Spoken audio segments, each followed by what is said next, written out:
I never meant to write down every case, because some are too private to be told while people still live. Others are so neat in their design that setting them on paper would only disturb their quiet grace. But a few, only a few, I have delayed writing for another reason. They show Poirot not just as the sharp, unerring mind the world admires, but as a man who feels deeply and who is sometimes touched by pity. This particular case took place in the winter of 1931, at a house where beauty and unease lived side by side.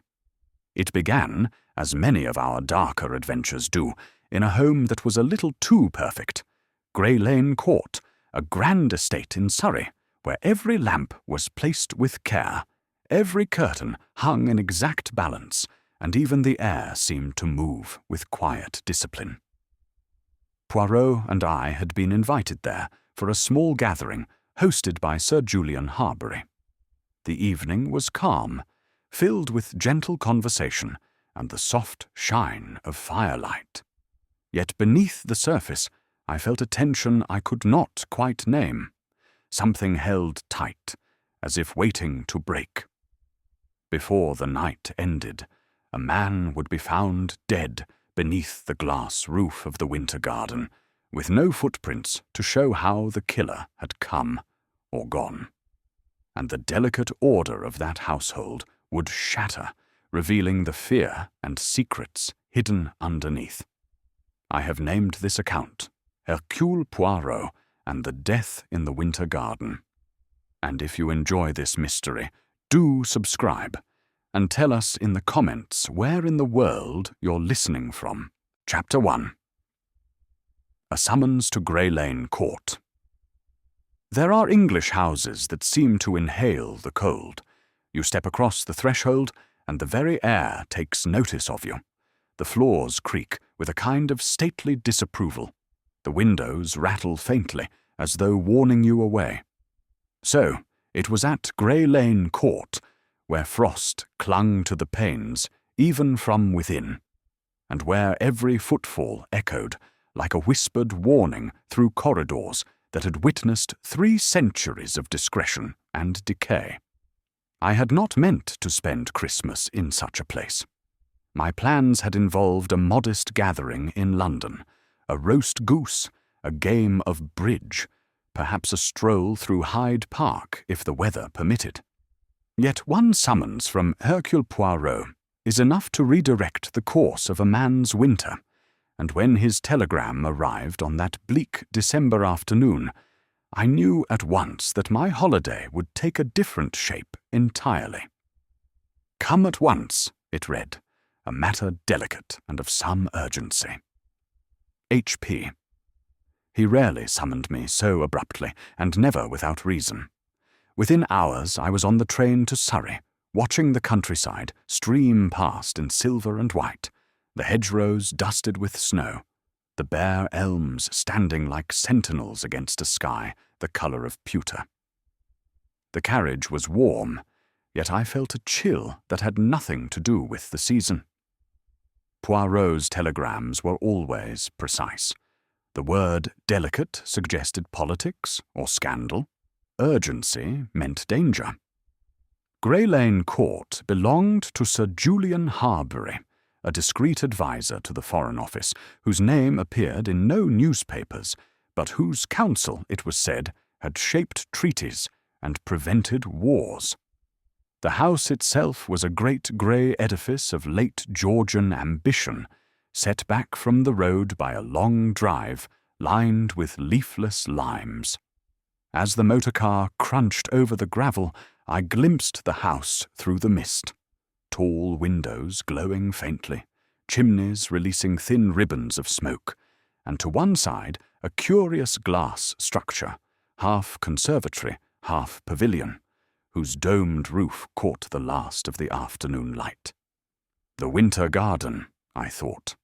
Poirot had mentioned it in a second, shorter telegram. Note particularly the winter garden. All is not as it appears. Poirot himself greeted me in the entrance hall, immaculate as ever despite the journey from London. His moustaches defied the winter gloom. His patent leather shoes reflected the firelight from the great hearth. He extended a gloved hand. "Mon ami," he said, "you arrive at the precise moment required." "I came as quickly as I could," I replied, handing my coat and hat to a silent butler. "What is this about, Poirot? Your telegram was rather cryptic." "All will be revealed in due course. For now, observe. Always observe." He gestured toward the drawing-room, where the household had already assembled for what Sir Julian had termed a private conference. I followed Poirot through double doors of polished oak into a room of muted elegance, Aubusson rugs, portraits of stern ancestors, a fire crackling in the marble hearth. The air smelled of beeswax and old money. Sir Julian's daughter, Miss Emily Harbury, stood by the staircase, tall, pale, elegant in an ivory blouse and a skirt of dove-grey wool. She possessed the kind of beauty that does not announce itself, but rather reveals itself slowly, like a landscape emerging from fog. Her hands, I noticed, were unadorned save for a thin gold ring on her right hand, a family piece, perhaps. Close beside her, a young man in diplomatic uniform lingered with the smooth manner of one determined never to appear ruffled. This was Captain Lionel Markham, whose name I vaguely recalled from the society pages. Others drifted in with the cold air. Lady Hesketh arrived in a rustle of taffeta and perfume, expensive French scent, the kind that lingers in hallways long after its wearer has passed. She was a widow of uncertain age, with glittering eyes and a habit of touching her throat as she spoke, as though her pearls required constant reassurance. Then came Mr. Avery, Sir Julian's private secretary, a thin man of perhaps 40, with ink-stained fingers and the permanent stoop of one who spends his days bent over correspondence. He carried a leather portfolio under one arm and nodded to no one in particular. Lastly, Sir Julian himself entered, a man of perhaps 60, with iron-grey hair and shoulders that sagged beneath some invisible burden.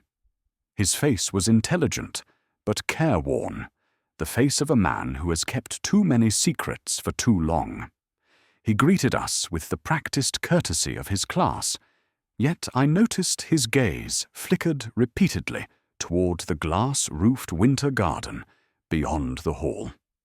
Its lamps cast a muted glow over the exotic plants within, their leaves trembling with each draught from the corridor.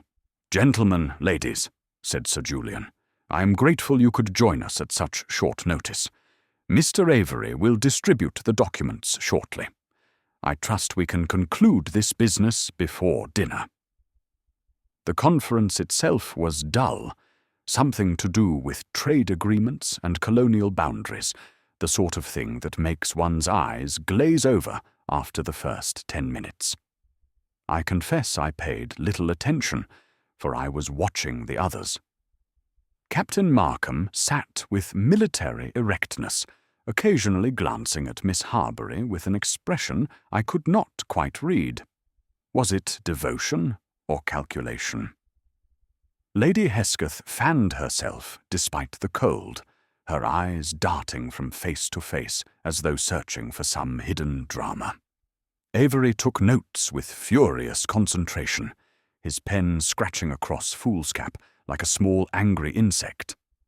And Poirot? He sat very still, his hands folded in his lap, his green eyes missing nothing. When the conference ended, we dispersed for sherry in the drawing-room.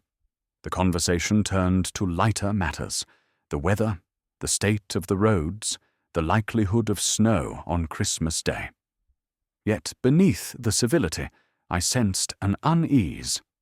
Sir Julian's laughter was too loud, Emily's smile too fixed, Markham's jokes too studied.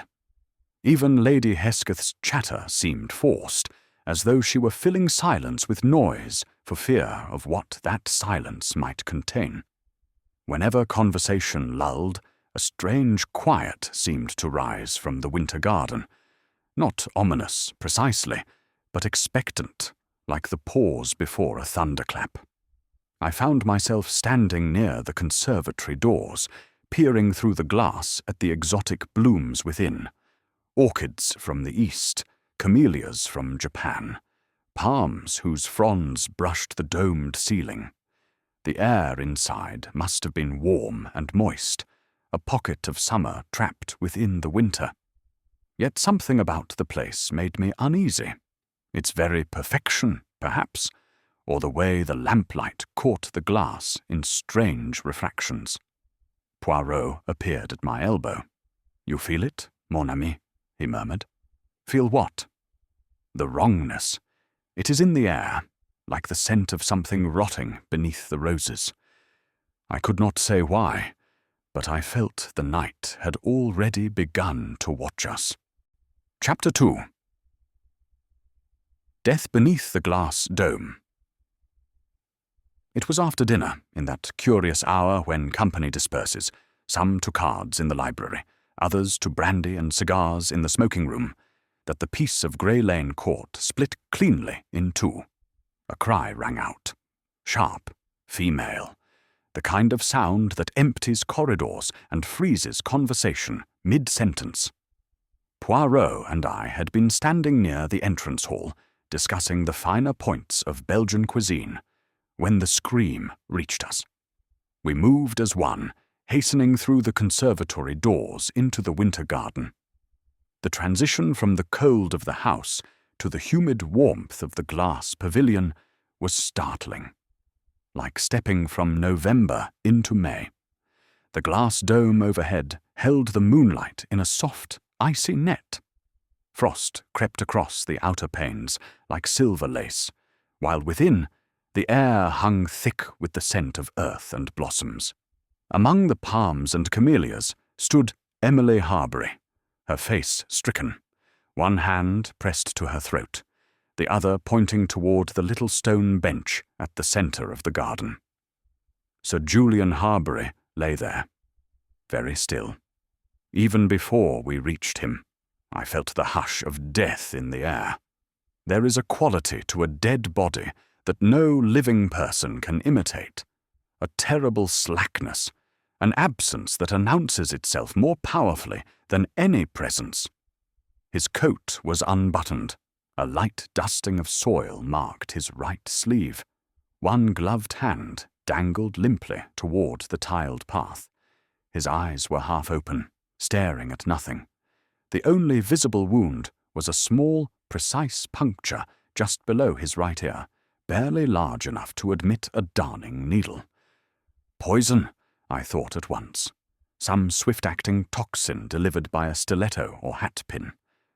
Poirot knelt beside the body with the careful grace of a man handling evidence that might shatter.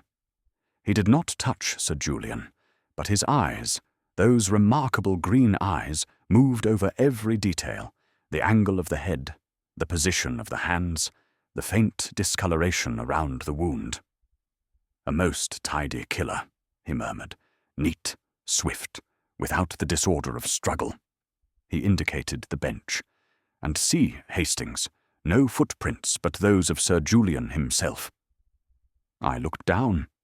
Indeed, the tiled floor bore only a single trail of faint, damp impressions leading from the conservatory doors to the bench. The tiles themselves were glazed terracotta, arranged in an intricate pattern of cream and rust. Sir Julian's prints, the distinctive tread of his evening shoes, approached the bench, but did not retreat. There were no other marks upon the floor, no sign that anyone else had entered the garden. An impossible crime, enclosed in glass. Captain Markham dashed in shortly after, his uniform jacket still unbuttoned, demanding explanations with military urgency. Good God! What's happened? Is he—" "He is dead," said Poirot quietly. "And you will please stand where you are, Captain. We must disturb nothing." Lady Hesketh appeared in the doorway, took one "Mynheer, look at the scene," and swooned delicately against the doorframe. It was the kind of swoon that requires considerable practice, graceful, theatrical, and perfectly calculated not to result in actual injury. Avery arrived last, his notebook already in hand, his face pale as parchment. He stood frozen, staring at his employer's body, with an expression I could not quite decipher. Shock, certainly. But was there also relief? Poirot rose to his feet and addressed the assembled group with quiet authority. "Mesdames and messieurs, a tragedy has occurred. Sir Julian Harbury has been murdered. The police must be summoned at once, but in the meantime, I must ask you all to remain in the drawing-room. Touch nothing. Speak to no one of what you have seen here. Hastings, you will assist me." They filed out in silence, save for Lady Hesketh's muffled sobs and the click of Markham's boots on the tiles. When we were alone, Poirot began his examination in earnest. He moved around the bench in a slow circle, his hands clasped behind his back, occasionally crouching to examine some detail invisible to my eyes. The garden was perhaps 30 feet in diameter, a circular space beneath the glass dome. The walls were lined with planters containing exotic specimens, orchids, ferns, a small orange tree in a terracotta pot. The floor was unbroken, save for the stone bench at its center and a narrow drain in the far corner, covered by an iron grating. "Observe, mon ami," said Poirot, pointing to the conservatory doors. "They were unlocked when we entered, yes?" "Yes. Miss Harbury came through them. And there is no other exit. The windows are sealed against the cold. The only entrance is through those doors. Then the killer must have come through the house. Evidently.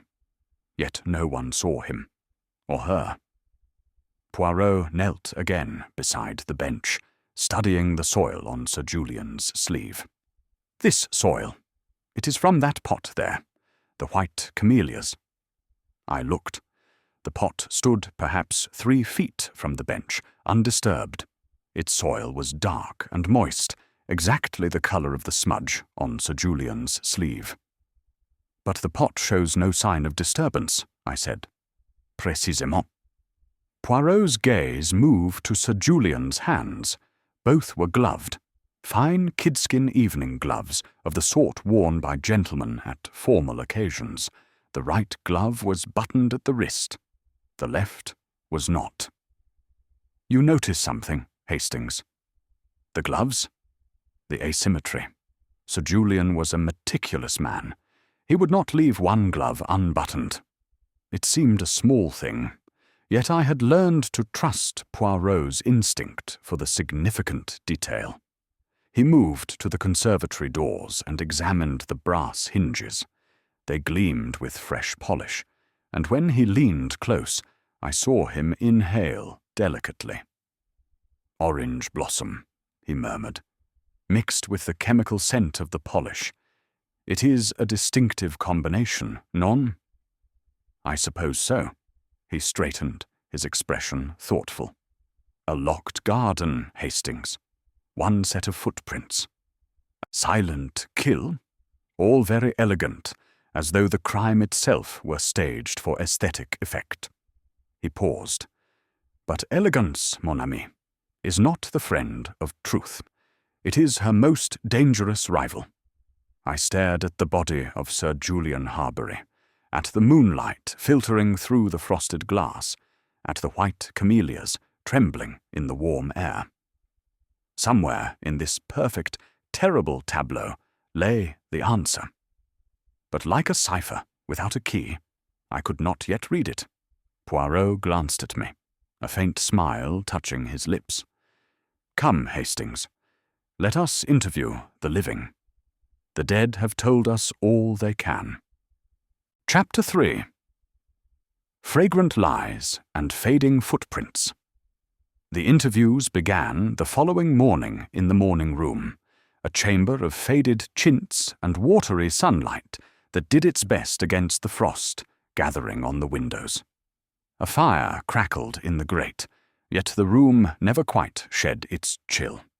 Poirot had arranged the chairs with his customary precision, one for the witness facing the light, one for himself in shadow, one for me, notebook at the ready.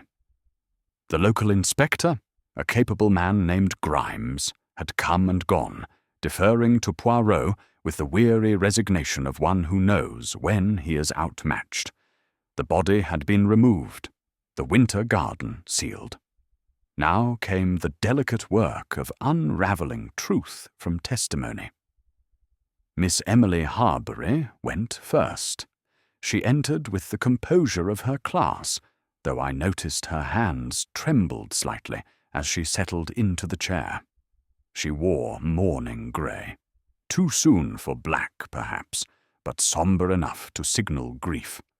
Between her fingers she held a pressed white camellia, its petals already browning at the edges.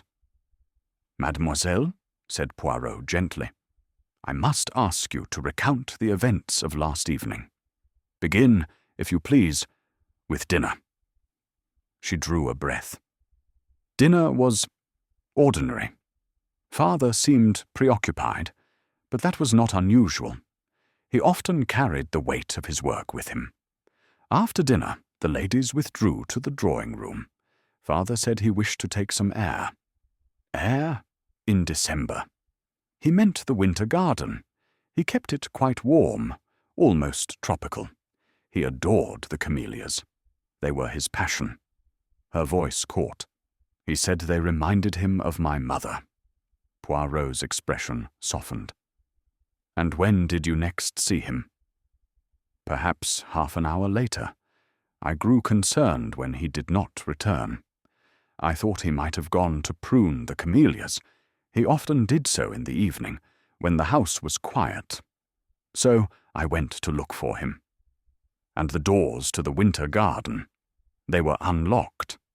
Yes, they are never locked when the lamps are lit." Poirot indicated the camellia in her hand. "You picked this flower last night?" "Yes. I often do. Father encouraged it. He said the blooms should be enjoyed, not left to wilt on the branch." I watched her carefully. Her voice was steady, but her fingers worried at the stem of the camellia with a nervous energy that belied her calm exterior. "And when you entered the winter garden?" "I saw him at once, on the bench. I thought at first he had simply fallen asleep. He sometimes dozed there, in the warmth. But then I saw his eyes, and I knew." She closed her own eyes briefly. I screamed. I could not help it. "Quite natural, mademoiselle. And you touched nothing?" "Nothing." I ran for help. Poirot nodded slowly. "You have been most helpful. One last question, if I may. Your father, had he seemed troubled recently? Anxious about anything in particular?" Emily's gaze flickered toward the window. "He was always troubled, Monsieur Poirot. That was the nature of his work. But lately, yes, he seemed more burdened than usual. He had words with Captain Markham several days ago. I do not know the substance of their conversation, but father was displeased." "I see. Thank you, mademoiselle." When she had gone, Poirot remained motionless for a long moment, staring at the fire. Then he turned to me. "The camellia, Hastings. You noticed the stem. It seemed ordinary." "Look again." He produced the flower from his pocket. Emily had left it on the table and held it to the light.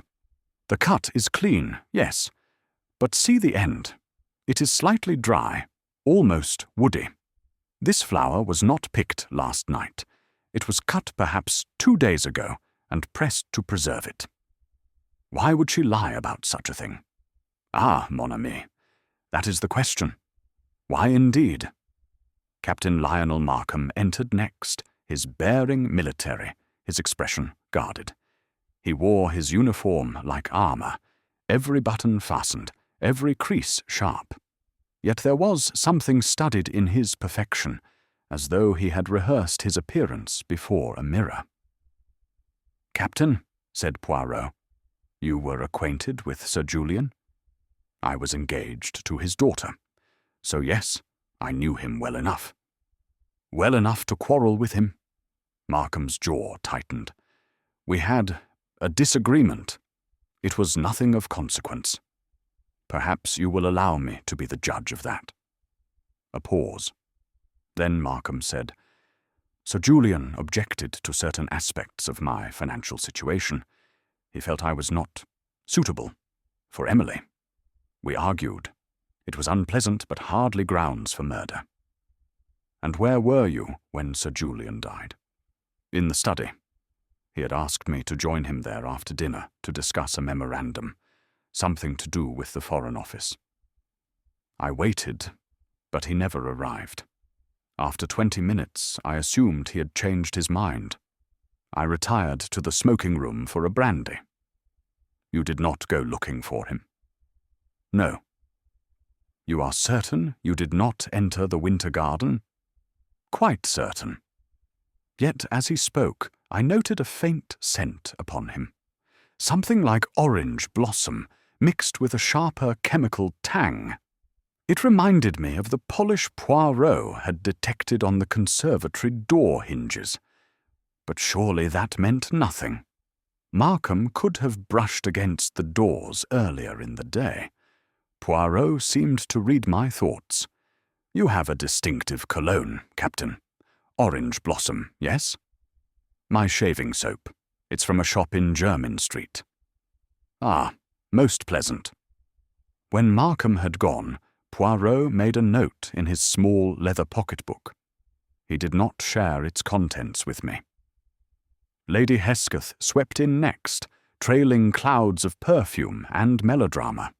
She had recovered from her swoon with remarkable speed, and now perched on the edge of her chair like a bird of the paradise, all rustling silk and theatrical sighs.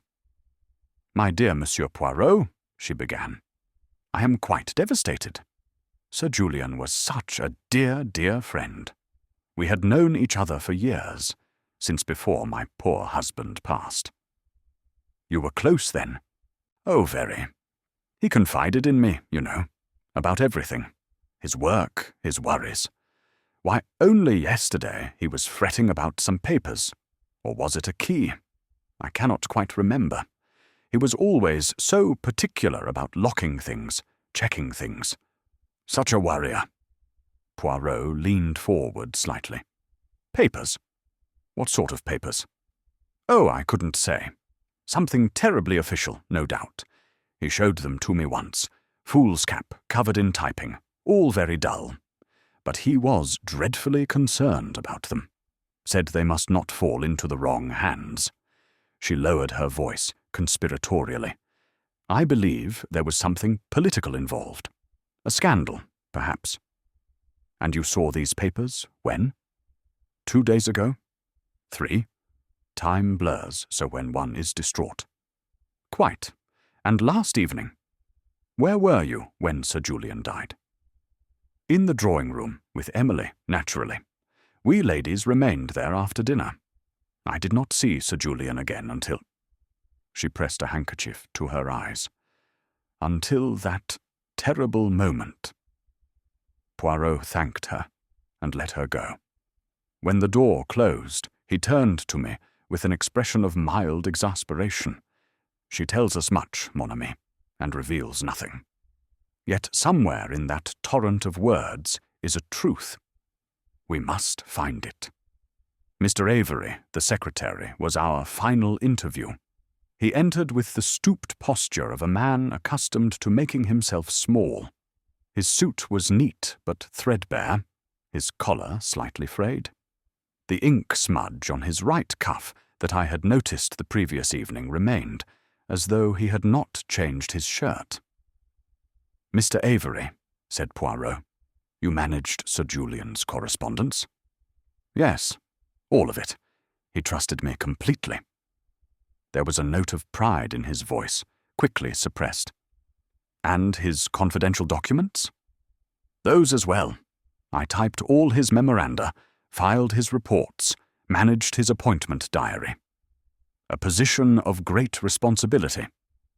I tried to be worthy of it." Poirot tapped his fingers together. "Tell me about the memorandum Sir Julian was to give Captain Markham last evening." Avery's gaze remained fixed on the carpet. "It concerned a trade delegation. Routine stuff, really.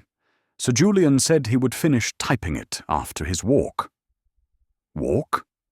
"He called it that. But he meant the winter garden. He liked the warmth, the solitude. He said it helped him think." "And you were in your room when he died?" "Yes. In my quarters above the stables. I was reviewing tomorrow's correspondence. You did not hear Miss Harbury's scream. The stables are quite far from the house. I heard nothing until the butler came to fetch me." Poirot studied him in silence. Avery shifted in his chair, his fingers plucking at the ink-stained cuff. "Mr. Avery, had Sir Julian seemed troubled of late?" A pause. Then, "He had seemed distracted, concerned about something. But he did not confide in me. Not about personal matters." "I see. Thank you, Mr. Avery. That will be all for now." When the secretary had left, I turned to Poirot in frustration. "I cannot make sense of it. Everyone has an alibi. No one admits to entering the winter garden. Yet someone killed Sir Julian. Killed him and left no trace." Poirot rose and walked to the window, gazing out at the frost-covered grounds. "On the contrary, Hastings, the killer has left many traces. We have the scent of polish, the unbuttoned glove, the camellia cut days before it was claimed, the soil on the sleeve of a pot undisturbed. These are not absences. They are presences. They speak to us, if only we will listen." "But what do they say?" He turned to face me, his eyes bright with the light of understanding. "They say, mon ami, that someone has attempted to create a perfect crime. A locked room. No footprints, no evidence. But perfection. She is a harsh mistress. She demands absolute consistency. And the human being, even the cleverest, cannot maintain consistency in every detail. Somewhere there is a flaw, a crack. And through that crack, the truth will emerge. Then you know who did it. I know what was done, and how, and why. Who? Ah, that requires one more piece. A small thing, but essential." He smiled. "Come, Hastings, let us return to the scene of the crime. I wish to verify a theory." Chapter 4. The glove. Out of place. The winter garden stood empty in the grey morning light, its lamps extinguished, its warmth already beginning to dissipate. Without the glow of artificial illumination, it seemed a sadder place, a cage of glass imprisoning plants that should never have been asked to endure an English winter. Poirot entered first, moving with the deliberate care of a chess player approaching endgame. I followed, my breath forming small clouds in the cooling air. "Observe, Hastings," he said, gesturing around him. "What do you see?" "The winter garden, plants, tiles, the bench where Sir Julian died." "What else?" I looked more carefully. "Everything is very orderly. Every pot in its place, every tile aligned. The lamp stands are symmetrical. Even the fronds of the palms seem to have been arranged." "Exactly so. Too neat. Too precise. Nature, she is not so methodical. But the human being who wishes to impose order upon chaos, that one leaves a signature." He led me to the stone bench. The outline of Sir Julian's body had been marked in chalk by Inspector Grimes, a ghostly echo of death. You recall the soil on the sleeve? Poirot pointed to the pot of white camellias. That pot has not been disturbed, yet Sir Julian's sleeve bore its soil. How? Perhaps he brushed against it? From 3 feet away? No, mon ami. The soil was placed upon his sleeve. After death. The implication was staggering. But why? To create a story, a narrative. Sir Julian comes to the winter garden. He admires his camellias. He sits upon the bench. Perhaps he touches the soil. A gardener's habit. And there, in that moment of tranquility, death strikes. But that's not what happened. That is what the killer wished us to believe. Poirot moved to the conservatory doors. The brass hinges still bore their faint sheen of polish. He crouched beside them, examining the threshold. The tiles, Hastings. Look at them carefully. I knelt beside him. The terracotta tiles formed an intricate pattern, each piece fitted precisely against its neighbor.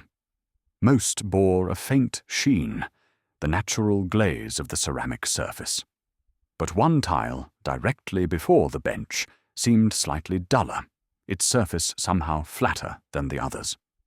That tile has been wiped, said Poirot quietly. Wiped to remove something. Footprints? Exactment.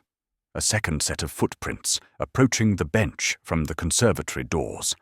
The killer walked across the tiles, murdered Sir Julian, and then wiped away the evidence. But he, or she, made a mistake. What mistake? The polish on the hinges. When the killer opened the conservatory doors, traces of polish transferred to his shoes.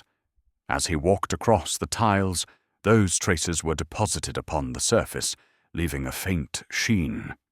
He wiped away the footprints, but he could not wipe away the chemical signature. Look here. He pointed to a series of tiles leading from the door to the bench. Each bore the same faint shimmer that distinguished it from the surrounding floor. The killer walked this path, wiped the prints, but forgot that the polish would betray him. I stared at the gleaming trail, invisible until pointed out, undeniable once seen. But who? Patience, mon ami. There is more. Poirot turned his attention to the white camellias.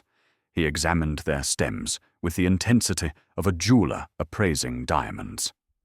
Miss Harbury claims she picked this flower last evening, but the stem tells a different story.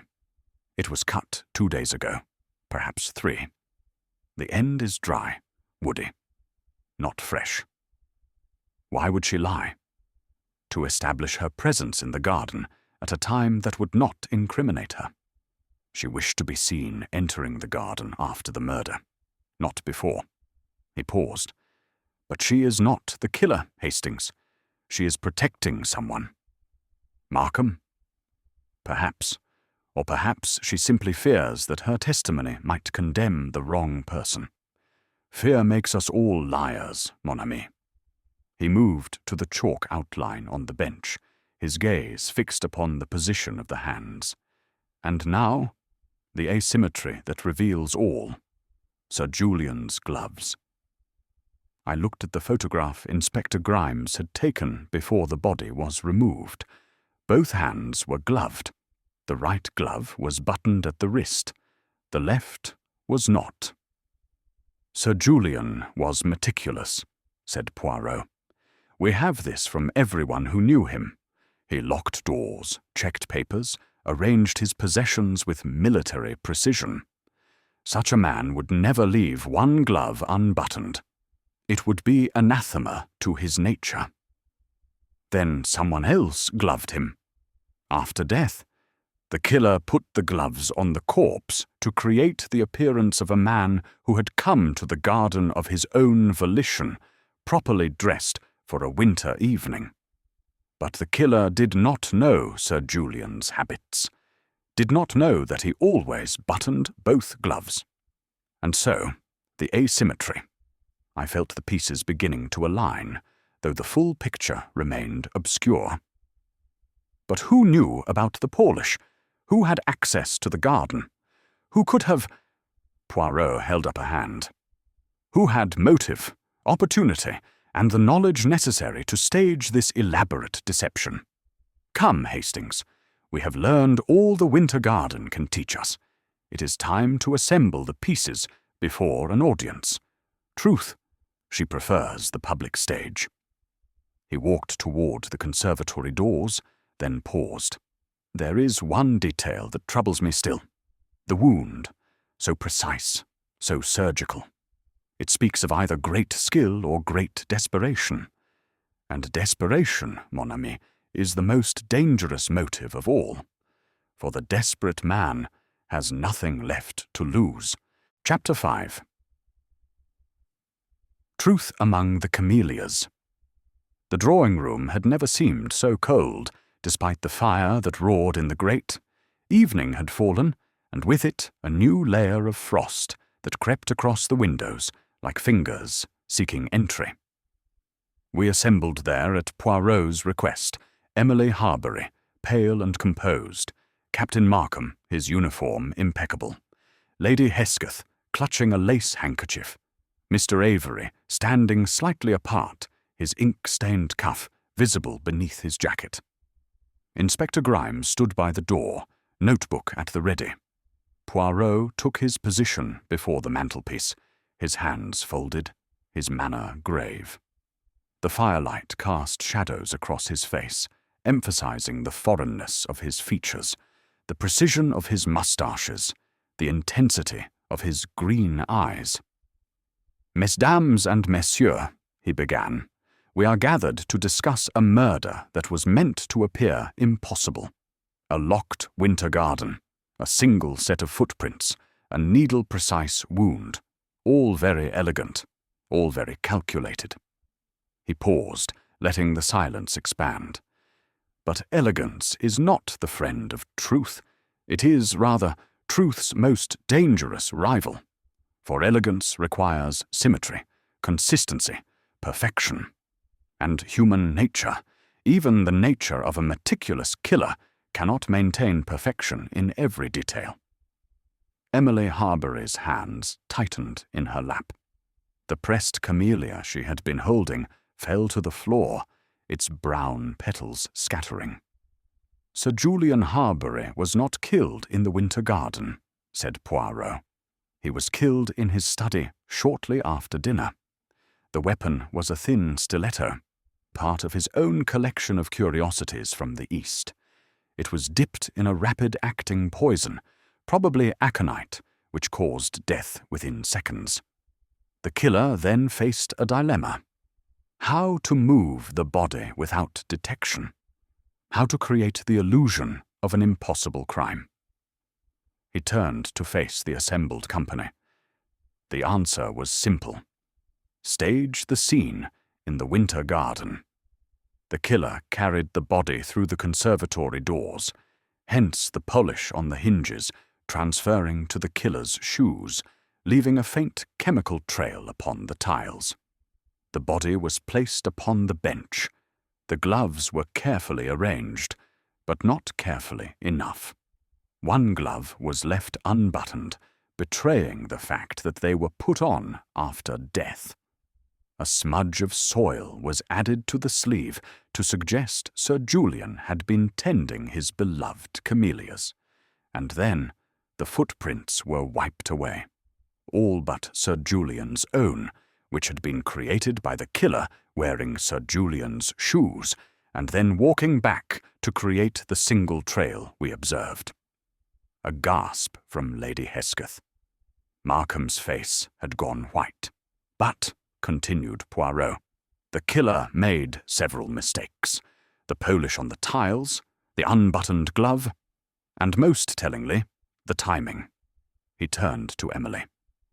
"Mademoiselle Harbury, you claimed to have picked a camellia last evening, but the flower you showed us was cut 2 days prior.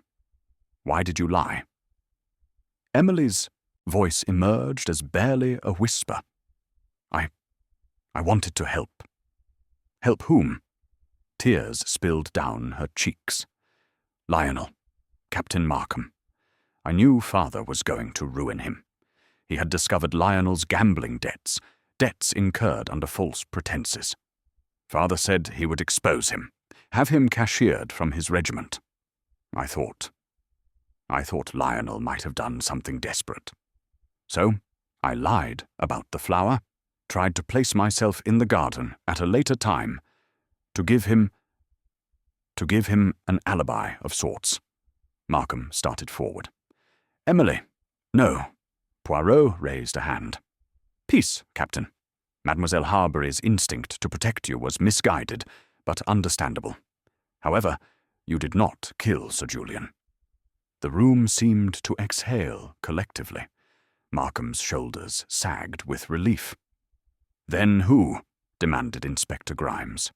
Poirot's gaze moved across the room and settled on the thin figure standing by the bookcase. "Mr. Avery."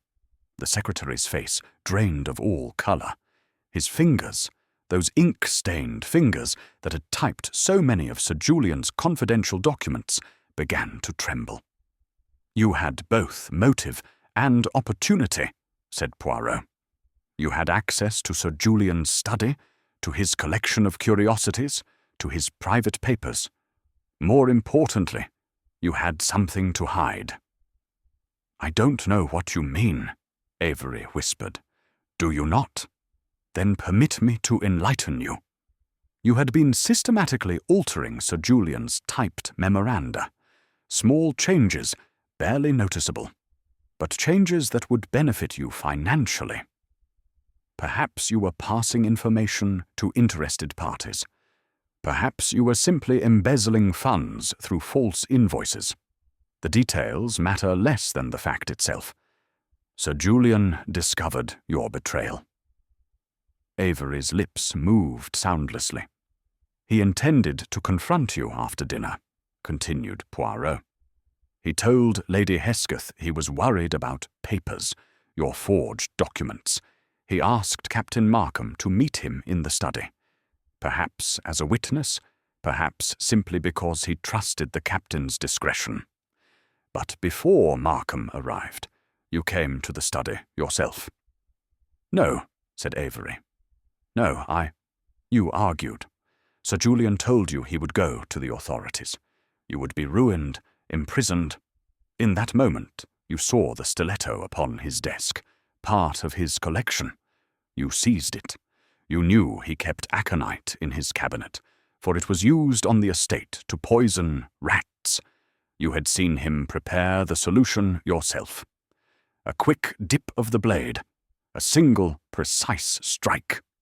Poirot demonstrated with his finger, pointing just below his own ear. "The wound would be small, almost invisible. Death would be swift. But then came the difficulty. The body in the study, with you the last person to see him alive. So you conceived your plan. You would create an impossible crime, a locked room mystery that would baffle the police and divert suspicion." Avery's back was against the bookcase now, his face a mask of desperation. "You removed Sir Julian's shoes and put them on your own feet. They were nearly the same size. You walked to the winter garden, leaving Sir Julian's distinctive footprints. You then removed the shoes, returned to the study, and dressed the body. The gloves, the coat. But you made your critical error. You did not know that Sir Julian always buttoned both gloves. You assumed one unbuttoned glove was acceptable, ordinary. It was not." Poirot's voice dropped to barely above a murmur. "You carried the body through the conservatory doors, brushing against them, transferring the fresh polish to your shoes. You placed Sir Julian on the bench. You arranged the scene with meticulous care. The position of the hands, the soil upon the sleeve, to suggest he had been tending his plants. Then you walked back across the tiles, carefully wiping away your footprints as you went. But you could not wipe away the chemical sheen left by the polish. It remained, a ghostly path visible only to those who knew to look for it. "It was an accident," Avery burst out suddenly. "I didn't mean... I only pushed him. He struck his head on the desk. I thought he was dead. I panicked. The stiletto was there. I thought if I made it look like murder, like something mysterious, they wouldn't suspect me. I thought... You thought to disguise manslaughter as an elaborate murder," said Poirot. "But the wound behind the ear is too precise for panic, Monsieur Avery. It speaks of deliberation, not accident. You did not push Sir Julian. You killed him." Avery's face crumpled. He slid down the bookcase until he was sitting on the floor, his head in his hands. "He was going to destroy me," he said through his tears. 20 years I gave him. 20 years of loyalty, of service. And for what? A cramped room above the stables, a pittance of a salary. I only took what I was owed, what I deserved. "You took a life," said Poirot quietly. "And then you attempted to hide it with symmetry and polish and carefully arranged evidence. But truth, monsieur, does not bend to our arrangements. She has her own shape, her own logic, and that logic always is inexorable." Inspector Grimes moved forward with his handcuffs. Avery did not resist. As he was led away, he looked back once at the assembled company, not with defiance, but with a terrible hollow emptiness. When the door closed behind them, silence fell over the drawing-room like snow. Emily Harbury was the first to speak. "I should have told you the truth from the beginning. About the flower, about Lionel's troubles. I thought I was helping, but I only made things worse." Poirot's expression softened. "Mademoiselle, you acted from love and loyalty. These are not crimes, though they sometimes lead us into error. Captain Markham's difficulties with Sir Julian were real, yes, but they were not sufficient motive for murder. A man of his class would rather resign his commission than kill." Markham stood very straight, very still. "I would like to say, for the record, that I intend to resign my commission regardless. I have debts to settle and a great deal to atone for. Emily, I release you from our engagement. You deserve better than—" "Lionel, don't be absurd," said Emily quietly. "We shall settle your debts together, and we shall do it honestly." Lady Hesketh dabbed at her eyes. Poor Sir Julian. He was always such a worrier. If only he had confided in someone about Avery's betrayal. If only, repeated Poirot, is the saddest phrase in any language, madame. We cannot change what has occurred. We can only seek to understand it. He moved to the window and gazed out at the darkened grounds. The Winter Garden's glass dome caught the last light of evening, glowing faintly against the gathering night. A man died because he trusted too much and suspected too late. Another man killed because he felt he was owed more than he received. And between these two failures, one of oversight, one of character, lies a tragedy that might have been prevented. I joined him at the window. Behind us, the others began to disperse, murmuring their good nights, seeking the refuge of their separate quarters. The great house seemed to settle around us, creaking and sighing like something alive. "It was the glove that convinced you?" I asked. "The glove was the final piece, yes, but there were many indicators. The polish that should not have been on the tiles, the soil on a sleeve from an undisturbed pot, the camellia cut too early, The ink stain on Avery's cuff, always the same ink stain, suggesting he had not changed his shirt after the murder. He could not, you see, for his other shirts were in his quarters, and he needed to remain in the main house to create his alibi. But how did you know it was Avery and not Markham? Both had the opportunity. Markham had motive, yes, his debts, his fear of exposure. But he is a soldier, Hastings. A soldier kills face to face, in anger or in defense. He does not strike from behind with a poisoned needle. That is the weapon of one who lives by cunning and concealment. A secretary. A man who has spent his life in the shadows, watching others receive credit for his work. Poirot turned from the window. Avery created his perfect crime with the tools of his trade. Precision, timing, careful arrangement. But he forgot that perfection itself can be a flaw. Nature is not perfect. The human heart is not perfect. And when we attempt to impose absolute order upon the chaos of murder, we reveal ourselves. Yet he nearly succeeded. Nearly, yes. But nearly, mon ami, is the province of the unsuccessful. In detective work, as in life, there is no credit for nearly. A faint smile touched his lips. Come, Hastings, let us take one final walk through the winter garden before we depart tomorrow. I wish to see it as Sir Julian saw it, as a place of beauty, not death. We made our way through the conservatory doors one last time. Someone had relit the lamps, and the garden glowed with its former warmth. The camellias bloomed white against the dark foliage. The orange tree released its sweet perfume. The palms whispered in the circulated air. It was, I had to admit, a beautiful space, a pocket of summer preserved against the English winter. But I could not shake the memory of Sir Julian lying upon the stone bench, his life ended by a servant's ambition and a killer's carefully staged scene. He loved this place, said Poirot softly. One can see why. It was order imposed upon nature, control exerted over chaos.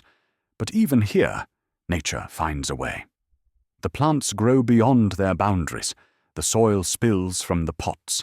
The perfection is always, always temporary. He plucked a single white camellia, carefully at the stem, ensuring a clean cut. For Mademoiselle Harbury, he said, a true flower, honestly picked. Perhaps it will help her remember her father as he was, not as he died. We walked back through the house in silence. The corridors seemed less cold now, less watchful. Or perhaps it was simply that the mystery had been solved, the threat removed, the household released from its terrible suspense. At the entrance hall, Poirot paused to adjust his moustaches in the mirror, a gesture so characteristic, so utterly Poirot, that I found myself smiling despite the evening's solemnity. You find something amusing, mon ami. Only that you remain yourself, even in the midst of tragedy. But of course, what else should I remain? To lose oneself in the darkness of others' crimes. That would be the true tragedy.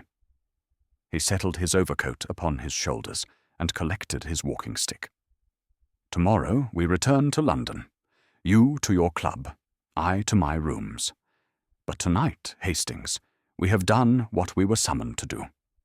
We have found the truth hidden beneath the glass dome. We have given Sir Julian Harbury the justice he deserved. And Avery? What will become of him? He will face trial. He will most likely hang. It is a grim end to a grim story. But it is the end that justice requires. Poirot opened the door, and we stepped out into the December night. The air was sharp with frost, the stars brilliant overhead. Behind us, Greylane Court stood silhouetted against the sky, its windows glowing with lamplight, its glass winter garden a luminous jewel at its heart. As we walked down the drive toward the waiting motor car, I glanced back once.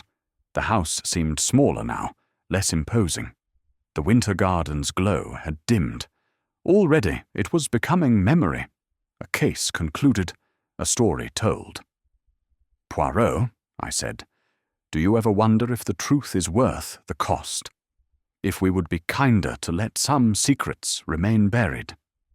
He stopped walking and looked at me with an expression I had rarely seen, something between sadness and certainty, regret and resolve. "The truth, Hastings, is not concerned with kindness. She is concerned only with being herself.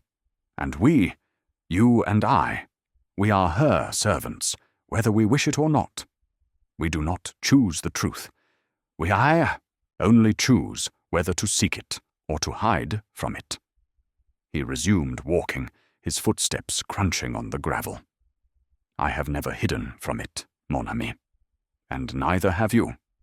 That is why, despite all the death we have witnessed, all the tragedy we have unraveled, we continue. We continue because someone must, because the dead deserve to be heard, even when they can no longer speak." The motorcar's engine started, a sudden roar in the winter stillness. We climbed inside, and the driver pulled away from Greylane Court. I watched through the rear window as the house receded into the darkness, its lights growing fainter, until finally only the glass dome of the winter garden remained visible, a last glimmer of warmth in the cold December night. Then even that was gone, and we were alone with the darkness and the road ahead. Poirot settled into his seat and closed his eyes. Within moments, his breathing had slowed into the regular rhythm of sleep. I envied him that ability to set aside the day's horrors, to rest despite all we had seen. For myself, I remained wakeful, watching the countryside stream past in shades of silver and black. I thought of Emily Harbury and her doomed engagement, of Lady Hesketh with her perfume and her gossip, of Captain Markham standing so rigidly correct even as his world collapsed. But most of all, I thought of Avery. Poor, bitter Avery, who had spent 20 years in service and ended them in murder. What had he expected? That the perfect crime would be believed? That his elaborate staging would convince us all? Or had he simply reached a point where any action seemed better than continued servitude? I would never know. The human heart remains mysterious even when its crimes are exposed. We can explain what was done and how, and sometimes even why. But the deeper why, the why that makes a man choose murder over honor, death over discovery, that remains forever elusive. The motorcar turned onto the main road, and the motion finally lulled me toward sleep. My last waking thought was of the white camellias in the winter garden, blooming obliviously in their glass prison, beautiful and doomed and entirely indifferent to the human drama that had unfolded beneath their petals. Beauty and death, order and chaos, truth and deception. These were the elements of Poirot's world, and by extension of my own. I had chosen to walk beside him into the darkness, to seek the truth no matter how unpleasant, and I would continue to do so, case after case, mystery after mystery, until age or circumstance finally prevented me. For better or worse, I was Hercule Poirot's Hastings, his chronicler, his friend, his occasionally obtuse companion in the pursuit of justice. It was, I reflected, as sleep finally claimed me, not the worst thing a man could be.